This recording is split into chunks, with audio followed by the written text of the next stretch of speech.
नमस्कार साथियों, एक बहुत बड़ी खबर। लैब असिस्टेंट की एक नई वैकेंसी आउट हुई है। आपको पता होगा कि जो DSSB है, दिल्ली का जो बोर्ड है, उसके अंदर टीचिंग और नॉन टीचिंग स्टाफ में बहुत सारी वैकेंसीज निकली हुई है। तो नॉन टीचिंग स्टाफ में अपने लैब असिस्टेंट की वैकेंसी भी इसके अंदर आई हुई है। अब लैब असिस्टेंट की वैकेंसी वैसे बहुत सारी है, लेकिन अलग अलग वर्गीकरण है उनका। देखो, मैं आपको सारी जानकारी इस वीडियो में बताता हूँ। उससे पहले आप चैनल को शेयर कर देना, लाइक कर देना, सब्सक्राइब कर लेना, ठीक है। देखो, इसके अंदर इसके जो एग्ज़ाम फॉर्म है, पहली बात तो ये 17 अगस्त से शुरू हो चुके हैं और 15 सितंबर तक इसके फॉर्म भरे जाएंगे। अब मैं आपको बताता हूँ सारी चीज़ें। देखो, ये म्यूज़िक टीचर हो गया, म्यूज़िक टीचर, TGT, ये बहुत सारी वैकेंसीज़ हैं यहाँ पर। हम बात कर रहे हैं लैब असिस्टेंट की। तो देखो, लैब असिस्टेंट की वैकेंसी है जो ये रही, लैब असिस्टेंट, लेबोरेटरी असिस्टेंट, ठीक है। लेबोरेटरी असिस्टेंट, इसकी 11 पोस्ट हैं यहाँ पर। इसी तरीके से मैं बात करूँ, इसके अंदर senior scientific assistant biology 5 post है इसकी है। साइंटिफिक असिस्टेंट बैलिस्टिक्स, इसकी 5 पोस्टें हैं। लेबोरेटरी असिस्टेंट फ़ोटो के अंदर, इसके अंदर 3 पोस्टें हैं। लेबोरेटरी असिस्टेंट बैलिस्टिक्स, इसकी 5 पोस्टें हैं, ठीक है। और भी बहुत सारी वैकेंसीज़ है। और देखो लेबोरेटरी असिस्टेंट की, ये देखो साइंटिफिक असिस्टेंट बायोलॉजी, इसकी 5 पोस्टें हैं। लेबोरेटरी असिस्टेंट बायोलॉजी, इसकी 9 पोस्टें हैं। और ये साइंटिफिक असिस्टेंट बैलिस्टिक, इसकी 7 पोस्ट हैं। फिजिक्स के अंदर 2 पोस्ट हैं, ठीक है। और ग्रेड 4 लैब असिस्टेंट ग्रेड 4, भैया लैब असिस्टेंट ग्रेड 4 के अंदर 138 पोस्ट है, ठीक है। तो ये सारी आपकी लैब असिस्टेंट की वैकेंसी है। कैटेगरी वाइज वर्गीकरण है, आपको यहाँ पर ये दे रखा है, देख लेना। नोटिफिकेशन में अपने टेलीग्राम ग्रुप में डाल दूंगा, वहाँ से डाउनलोड कर लेना। और देखो, इसके अंदर जो योग्यता है, योग्यता इसके अंदर क्या मांगी गई है, मैं आपको योग्यता बता देता हूँ एक बार। कि इसके अंदर देखो, लेबोरेटरी असिस्टेंट है।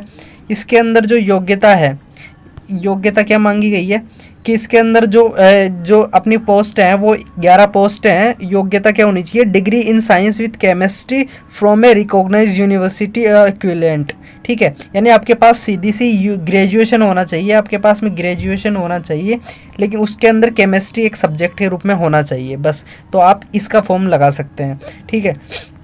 एज की बात करें तो इसके अंदर 18 से 27 साल सभी में, 18 से 27 जनरल के लिए, और कैटेगरी वाइज उनको छूट दी गई है। इसके बाद में सीनियर साइंटिफिक असिस्टेंट, अब जितने भी सीनियर साइंटिफिक असिस्टेंट है ना, सीनियर में, तो सीनियर के अंदर मास्टर डिग्री होनी चाहिए भैया।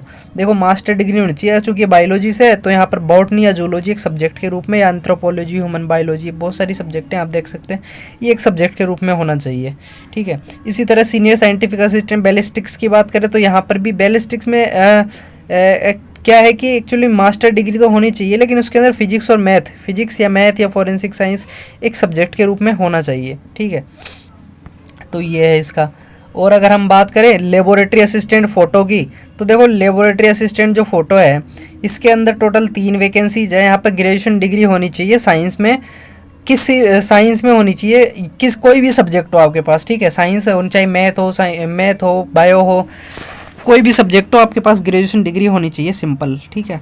इसके बाद में बात करूँ मैं लेबोरेटरी असिस्टेंट बैलिस्टिक्स की, तो बैलिस्टिक्स के अंदर यहाँ पर भी टोटल 7 पोस्ट हैं। और यहाँ पर BSc होना चाहिए, ग्रेजुएशन होना चाहिए फिजिक्स या मैथ से, ठीक है। फिजिक्स या मैथ एक सब्जेक्ट के रूप में होना चाहिए। बात करूँ साइंटिफिक असिस्टेंट बायोलॉजी की, तो यहाँ पर भी 5 पोस्ट हैं, ठीक है। और 5 पोस्ट हैं। यहाँ पर जो योग्यता है वो क्या है, वो मास्टर डिग्री होनी चाहिए, साथ में जूलॉजी या बॉटनी या एंथ्रोपोलॉजी या फिर और भी जो सब्जेक्ट हैं वो होने चाहिए, ठीक है। लेबोरेटरी असिस्टेंट बायोलॉजी की मैं बात करूँ, लेबोरेटरी असिस्टेंट बायोलॉजी की यहाँ पर 9 पोस्टें हैं। और यहाँ पर जो योग्यता होनी चाहिए वो मास्टर डिग्री होनी चाहिए, जूलॉजी, बॉटनी, एंथ्रोपोलॉजी और जो भी और बहुत सारी सब्जेक्ट हैं इनमें, ठीक है। इसके बाद में बात करूँ मैं साइंटिफिक असिस्टेंट बैलिस्टिक्स 7 पोस्ट है इसके अंदर। और यहाँ पर भी मास्टर डिग्री होनी चाहिए, फिजिक्स, मैथ या फॉरेंसिक साइंस या फिजिक्स मैथ के साथ में, ठीक है। फिजिक्स और मैथ एक सब्जेक्ट के रूप में होना चाहिए। लेबोरेटरी असिस्टेंट बैलिस्टिक्स की बात करूँ तो यहाँ पर जो योग्यता है वो बैचलर डिग्री होनी चाहिए, सिंपल ग्रेजुएशन होना चाहिए, फिजिक्स एक सब्जेक्ट के रूप में होना चाहिए। लेबोरेटरी असिस्टेंट ग्रेड 4, ग्रेड 4 की देखो, ग्रेड 4 के अंदर क्या होना चाहिए, ग्रेड 4 के अंदर 138 पोस्ट हैं। यहाँ पर सिंपल 10वीं पास होना चाहिए, मैट्रिकुलेशन या हायर सेकेंडरी या सीनियर सेकेंडरी, ठीक है। 10+2 होना चाहिए साइंस के साथ में। अगर आपने 12वीं पास कर रखी है 10+2 साइंस से, तो आप इसका फॉर्म भर सकते हैं, ठीक है। और क्या है कि साथ में क्या होना चाहिए, diploma in medical laboratory technique from a recognised institution. भैया एक डिप्लोमा भी इसके अंदर मांगा है, या फिर अथवा में ये दे रखा है कि अब 10+2 होने चाहिए vocational course in medical laboratory technology MLT में, ठीक है। तो ये आप देख लेना। और तो ये सारी लेब असिस्टेंट की वैकेंसीज थी। और हम बात करें अब आगे इसकी जो एग्ज़ाम पैटर्न है वो क्या होगा, तो देखो इसका जो एग्ज़ाम पैटर्न है वो क्या रहने वाला है, मैं आपको एग्ज़ाम पैटर्न इसका बता देता हूँ। इसके अंदर जो फॉर्म फीस है, फॉर्म फीस तो देखो इसके अंदर जो 100 रुपये है फॉर्म फीस, इसके अंदर 100 रुपये है। और SC ST और PWD इनकी कोई फॉर्म फीस यहाँ पर नहीं ली जाएगी, ठीक है। इनकी बात करें तो यहाँ पर 2 पेपर होंगे, देखो 2 पेपर होंगे, 200 200 200 200 यानी कि 200 क्वेश्चन आएंगे और 200 मार्क्स के, ठीक है। यानी कि 200 क्वेश्चन 200 मार्क्स के होंगे। और यहाँ पर बात करें सब्जेक्ट की तो सेक्शन ए पेपर एक ही होगा, सॉरी पेपर एक होगा इसके अंदर, लेकिन जो सेक्शन है वो 2 होंगे, ठीक है। पहले सेक्शन में 100 क्वेश्चन, दूसरे सेक्शन में भी 100 क्वेश्चन, ठीक है। तो यहाँ पर क्या क्या सब्जेक्ट है आपकी, जनरल अवेयरनेस GA है भाई, जनरल अवेयरनेस है, ठीक है।